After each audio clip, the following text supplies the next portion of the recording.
accumulated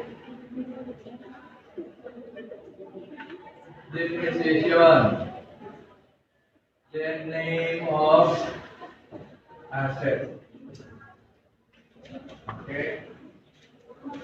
So, dito, halimbawa, this is service vehicle. Ano may destination natin dito, David?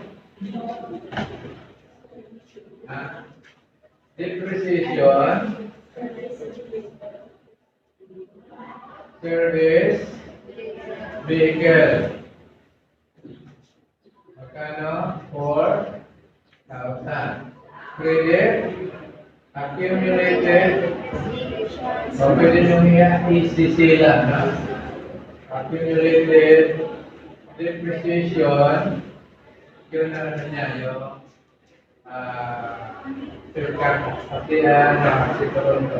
accumulated depreciation service vehicle 4,000.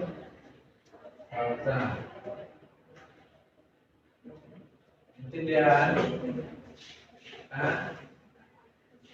Debit, depreciation, kung anong asset yun, then credit, accumulated. No?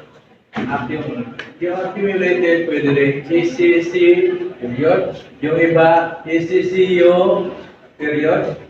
Yung depreciation, D-A-P, apostrophe, N. Understood na yun, no? Understood.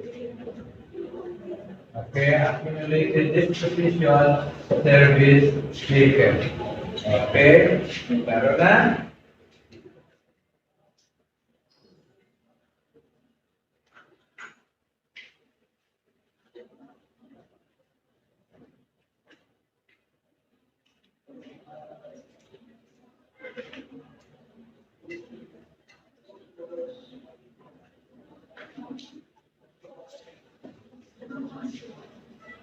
I don't know kung familiar kayo sa word na accrue.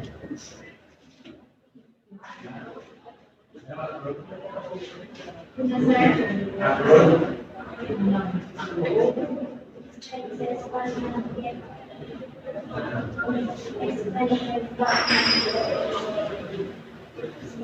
Expenses being spared but not yet paid. Okay? So, halimbawa,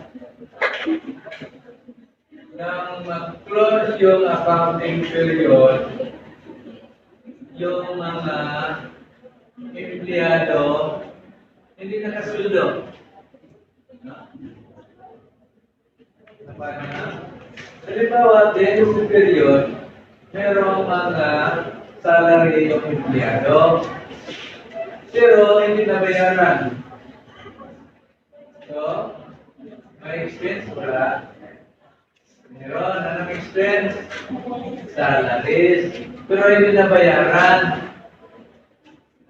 I-record yun kasi supposed to be expense yun na business, kaya lang hindi nabayaran. Hindi pwede na i-record mo yung susunod na accounting period kasi hindi salary accounting period na yun. Salary mo na, period